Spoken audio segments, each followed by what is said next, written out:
ఖమ్మం నగరంలోని ఎస్ఆర్ కాలేజీలో విద్యార్థులకు ఫుడ్ పాయిజన్ అయింది. కాలేజీ హాస్టల్లో మధ్యాహ్నం భోజనం చేసిన విద్యార్థులు అస్వస్థకు గురయ్యారు. కళాశాల యాజమాన్యం వెంటనే వారిని చికిత్స నిమిత్తం ఆసుపత్రికి తరలించారు. ఇక అస్వస్థకు గురైన విద్యార్థులు ముగ్గురు ఖమ్మం కిమ్స్ ఆసుపత్రిలో చికిత్స పొందుతున్నారు.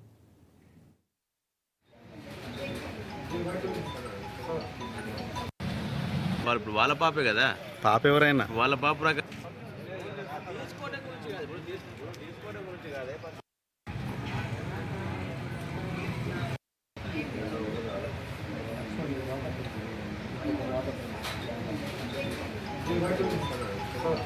నీ పేరు నీ పేరు నీ పేరు నా పేరు నవ్య. నేను ఎంపీసీ IC2 సెకండ్ ఇయర్. 2 డేస్లో ఎగ్జామ్ పెట్టుకొని తాగుతాను అనుకుంటున్నాను.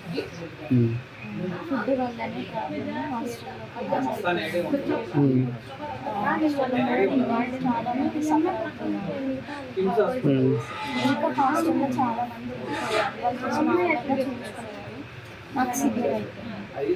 అంటే అందరికి ఫుడ్ పాయిజన్ అయిందమ్మా? ఎంతమంది అంటే సిక్ అంటే వాళ్ళు ఎక్కడ చూపెట్టుకున్నారు? అందరికి ఫుడ్ పాయిజన్ అయిందండి. మేబీ సార్ చాలా మంది అయితే స్టమక్ పెయిన్ అని చెప్పినా పట్టించుకోవాలి స్టాఫ్. రంగారెడ్డి జిల్లా రాజేంద్ర నగర్లోని